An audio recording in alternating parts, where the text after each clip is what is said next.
ओम शांति। 6 मार्च 2024 बाबा के महावाक्य। मीठे बच्चे, तुम्हारी अब वानप्रस्थ अवस्था है, क्योंकि तुम्हें वाणी से परे घर जाना है।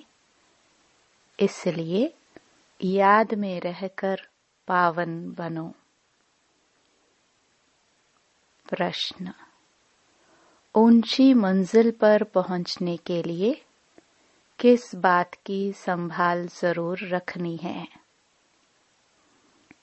उत्तर: आंखों की संभाल करो। यही बहुत धोखेबाज है। क्रिमिनल आंखें बहुत नुकसान करती हैं। इसलिए जितना हो सके अपने को आत्मा समझ बाप को याद करो। भाई भाई की दृष्टि का अभ्यास करो। सवेरे सवेरे उठ एकांत में बैठ अपने आप से बातें करो। भगवान का हुक्म है, मीठे बच्चे, काम महाशत्रु से खबरदार रहो। ओम शांति। मीठे मीठे रूहानी बच्चे यह तो समझ गए हैं, क्योंकि यहाँ समझने वाली ही आ सकते हैं। यहाँ कोई मनुष्य नहीं पढ़ाते हैं, यह तो भगवान पढ़ाते हैं। भगवान की भी पहचान चाहिए। नाम कितना बड़ा है, भगवान, और फिर कहते हैं नाम रूप से न्यारा। अब है भी जैसे प्रैक्टिकल में न्यारा। इतनी छोटी बिंदी है, कहते भी हैं आत्मा स्टार है। जैसे वह सितारे छोटे तो नहीं हैं, यह आत्मा स्टार तो सच सच छोटी है। बाप भी बिंदी है। बाप तो सदा पवित्र है। उनकी महिमा भी है ज्ञान का सागर, शांति का सागर। इसमें मूंझने की कोई बात नहीं। मुख्य बात है पावन बनने की। विकार पर ही झगड़ा होता है। पावन बनने लिए पतित पावन को बुलाते हैं, तो जरूर पावन बनना पड़े ना। इसमें मूंझना नहीं है। जो कुछ पास्ट हुआ, विघ्न आदि पड़े, नई बात नहीं है। अबलाओं पर अत्याचार होने हैं और सत्संगों में यह बातें नहीं होती हैं। कहाँ भी हंगामा नहीं होता। यहाँ हंगामा खास इस बात पर ही होता है। बाप पावन बनाने आते हैं तो कितना हंगामा होता है। बाप बैठ पढ़ाते हैं। बाप कहते हैं मैं आता भी वानप्रस्थ अवस्था में हूँ।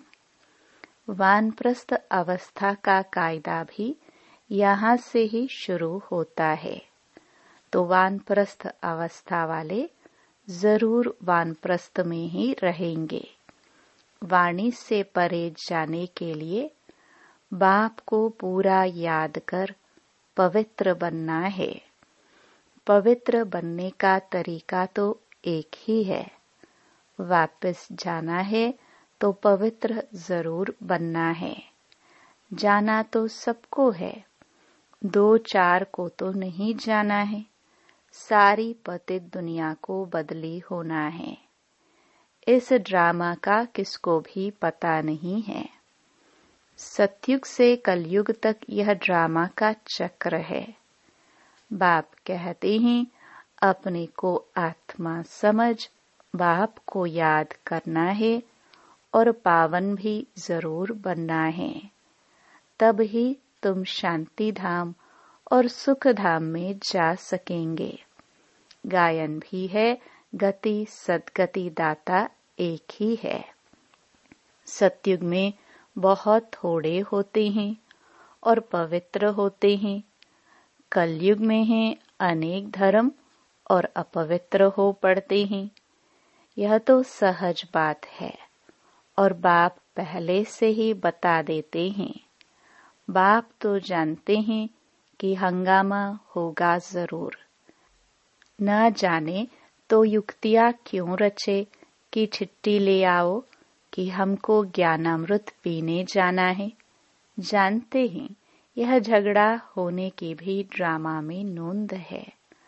आश्चर्यवत अच्छी तरह पहचान कर ज्ञान लेते और उनको भी ज्ञान देते, फिर भी अहो माया, उन्हों को तुम अपनी तरफ खींच लेती हो।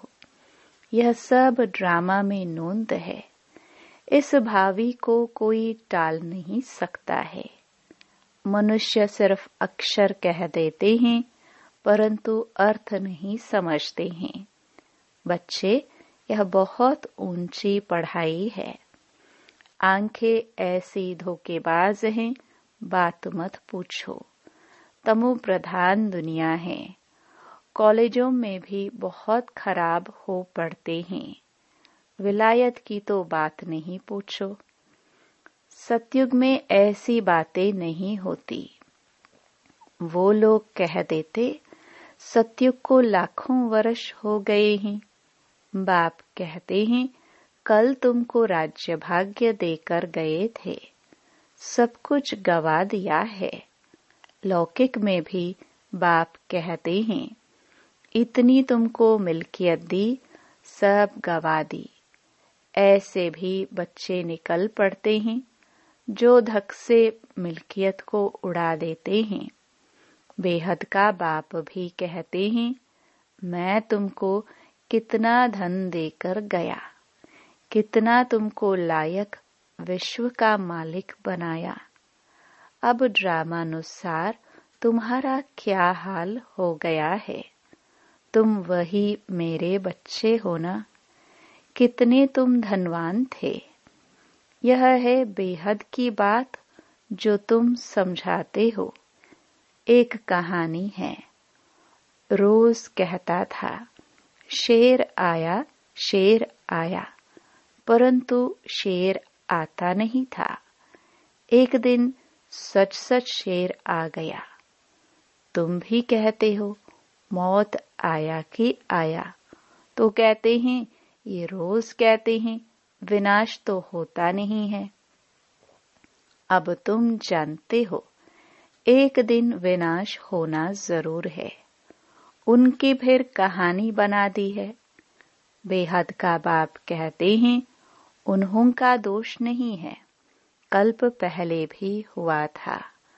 5000 वर्ष की बात है। बाबा ने तो बहुत बार बोला है। यह भी तुम लिखते रहो कि 5000 वर्ष पहले भी हूबहू ऐसा म्यूजियम खोला था। भारत में देवी देवता धर्म की स्थापना करने। एकदम क्लियर लिखो तो आकर समझे। बाबा आया हुआ है। बाप का वर्षा है ही स्वर्ग की बादशाही। भारत स्वर्ग था। पहले पहले नई दुनिया में नया भारत हेवन था। हेवन सो हेल। यह बहुत बड़ा बेहद का ड्रामा है। इसमें सब पाठधारी है। 84 जन्मों का पाठ बचाए। अब फिर हम वापस जाते हैं। पहले हम मालिक थे, फिर कंगाल बने, अब फिर बाबा की मत पर चलकर मालिक बनते हैं। तुम जानते हो हम श्रीमत पर कल्प कल्प भारत को स्वर्ग बनाते हैं। पावन भी जरूर बनना है। पावन बनने कारण अत्याचार होते हैं। बाबा बच्चों को समझाते तो बहुत हैं, फिर बाहर जाने से बेसमझ बन पड़ते हैं। आश्चर्यवत सुनंती कथंती ज्ञान देवंती अहोमम माया वैसे का वैसा बन जाते हैं और ही बदतर। काम विकार में फंसे और गिरे। शिव बाबा इस भारत को शिवालय बनाते हैं, तो बच्चों को भी पुरुषार्थ करना चाहिए। यह बेहद का बाबा बहुत मीठा बाबा है। अगर सबको पता पड़ जाए तो ढेर की ढेर आ जाए, पढ़ाई चल न सके। पढ़ाई में तो एकांत चाहिए। सुबह को कितनी शांति रहती है। हम अपने को आत्मा समझ बाप को याद करते हैं। याद के सिवाय विकर्म विनाश कैसे होंगे? यही फुरना लगा हुआ है। अब पतित कंगाल बन पड़े हैं, फिर पावन सरताज कैसे बने? बाप तो बिल्कुल सहज बात समझाते हैं। हंगामा तो होगा, डरने की कोई बात नहीं। बाप तो बिल्कुल साधारण है। ड्रेस आदि सब वही है, कुछ भी फर्क नहीं। सन्यासी तो फिर भी घर बार छोड़ गेरू कफनी पहन लेते हैं। इनकी तो वही पहरवाइश है। सिर्फ बाप ने प्रवेश किया और कोई फर्क नहीं। जैसे बाप बच्चों को प्यार से संभालते, पालन पोषण करते हैं, वैसे यह भी करते हैं। कोई अहंकार की बात नहीं है, बिल्कुल साधारण चलते हैं। बाकी रहने के लिए मकान तो बनाना पड़े, वह भी साधारण। तुम्हें तो बेहद का बाप पढ़ाते हैं। बाप तो चुंबक है, कम है क्या? बच्चियां पवित्र बनती हैं तो बहुत सुख मिलता है। वह तो कह देते कोई शक्ति है, परंतु शक्ति किसको कहा जाता है, वह भी समझते नहीं है। सर्वशक्तिमान बाप है, वह सबको ऐसा बनाते हैं, परंतु सब एक जैसे तो बन न सके। फिर तो फीचर्स भी एक जैसे हो जाए, पद भी एक हो जाए। यह तो ड्रामा बना हुआ है। 84 जन्मों में तुमको वही 84 फीचर्स मिलते हैं जो कल्प पहले मिले थे। वही फीचर्स मिलते रहेंगे, इसमें फर्क नहीं हो सकता। कितनी समझने और धारण करने की बातें हैं। विनाश तो जरूर होना है। विश्व में शांति अभी तो हो नहीं सकती। आपस में लड़ते रहते हैं। मौत तो सिर पर खड़ा है। ड्रामानुसार एक आदि सनातन देवी देवता धर्म की स्थापना, बाकी धर्मों का विनाश होना है। एटॉमिक बॉम्ब्स भी बनाते रहते हैं। नेचुरल कैलामिटीज भी होगी। बड़े बड़े पत्थर गिरेंगे, जो सब मकान आदि टूट पड़ेंगे। कितना भी मजबूत मकान बनावे, फाउंडेशन पक्का बनावे, परंतु रहना तो कुछ भी नहीं है। वह समझते हैं अर्थक्वेक में भी गिर न सके, परंतु कहते हैं कितना भी करो, 100 मंजिल बनाओ, परंतु विनाश होना है जरूर। यह कुछ भी रहेंगे नहीं। तुम बच्चे यहाँ आए हो स्वर्ग का वर्षा पाने। विलायत में देखो क्या लगा पड़ा है। इसको रावण का बॉम्ब कहा जाता है। माया कहती है हम भी कम नहीं।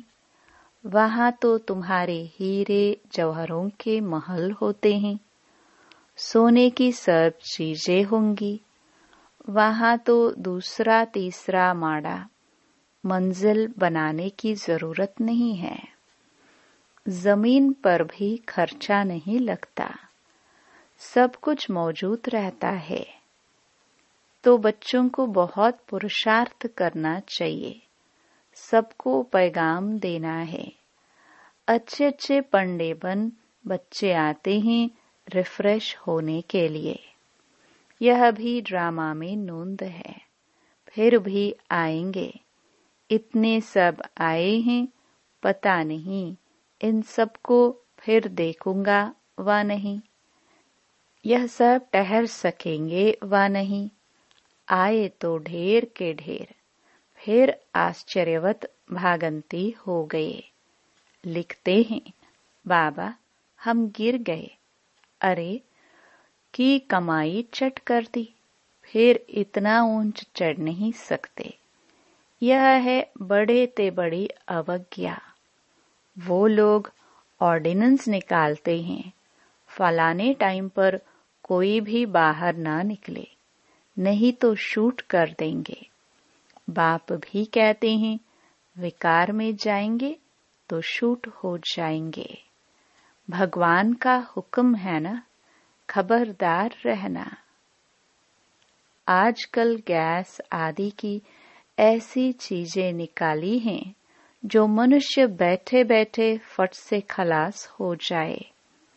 यह सब ड्रामा में नोंद है, क्योंकि पिछाड़ी में हॉस्पिटल आदि रहेंगे नहीं। झट आत्मा एक शरीर छोड़ दूसरा लेती है। दुख क्लेश आदि सब छूट जाता है। वहां क्लेश आदि होता ही नहीं। आत्मा स्वतंत्र है। जिस समय पर आयु पूरी होती है तो शरीर छोड़ देती है। वहां काल होता नहीं। रावण ही नहीं तो काल फिर कहां से आएगा। यह रावण के दूत हैं, भगवान के नहीं। भगवान के बच्चे तो बहुत प्यारे हैं। बाप कभी बच्चों का दुख सहन कर ना सके। ड्रामानुसार कल्प का 3 हिस्सा तुम सुख पाते हो। बाप जो इतना सुख देते हैं तो उनकी श्रीमत पर चलना चाहिए। यह अंतिम जन्म है। बाप कहते हैं गृहस्थ व्यवहार में रह अंतिम जन्म में पवित्र बनना है। बाप की याद से ही विकर्म विनाश होंगे। जन्म जन्मांतर के पाप सिर पर है। तमो प्रधान से सतो प्रधान जरूर बनना है। बाप है सर्वशक्तिमान अथॉरिटी। जो भी शास्त्र आदि पढ़ते हैं उनको अथॉरिटी कहते हैं। अब बाप कहते हैं सबकी अथॉरिटी मैं हूँ। मैं इन ब्रह्मा द्वारा सब शास्त्रों का सार आकर सुनाता हूँ। अपने को आत्मा समझ मुझे याद करो तो पाप विनाश होंगे। बाकी पानी में स्नान करने से पावन कैसे होंगे। कहाँ छुल्लू पानी, थोड़ा सा पानी होगा तो उनको भी तीर्थ समझ झट स्नान करेंगे। इसको कहा जाता है तमो प्रधान निश्चय। यह तुम्हारा है सतो प्रधान निश्चय। बाप समझाते हैं इसमें डरने की बात ही नहीं। अच्छा, मीठे मीठे सिखिलदे बच्चों प्रति माता पिता बाप दादा का याद प्यार और गुड मॉर्निंग। रूहानी बाप की रूहानी बच्चों को नमस्ते। धारणा के लिए मुख्य सार। पहला, भगवान ने जो पवित्र बनने का हुक्म दिया है उसकी कभी भी अवज्ञा नहीं करनी है। बहुत बहुत खबरदार रहना है। बाप दादा दोनों की पालना का रिटर्न पवित्र बनकर दिखाना है। दूसरा, ड्रामा की भावी अटल बनी हुई है। उसे जानकर सदा निश्चिंत रहना है। विनाश के पहले सबको बाप का पैगाम पहुंचाना है। वरदान। ज्ञान अमृत से प्यासी आत्माओं की प्यास बुझाकर तृप्त करने वाली महान पुण्य आत्मा भव। किसी प्यासे की प्यास बुझाना यह महान पुण्य है। जैसे पानी न मिले तो प्यास से तड़पते हैं, ऐसे ज्ञान अमृत न मिलने से आत्माएं दुख अशांति में तड़प रही हैं, तो उनको ज्ञान अमृत देकर प्यास बुझाने वाले बनो। जैसे भोजन खाने के लिए फुर्सत निकालते हो क्योंकि आवश्यक है, ऐसे यह पुण्य का कार्य करना भी आवश्यक है। इसलिए यह चांस लेना है, समय निकालना है, तब कहेंगे महान पुण्य आत्मा। स्लोगन। बीती को बिंदी लगाकर हिम्मत से आगे बढ़ो तो बाप की मदद मिलती रहेगी।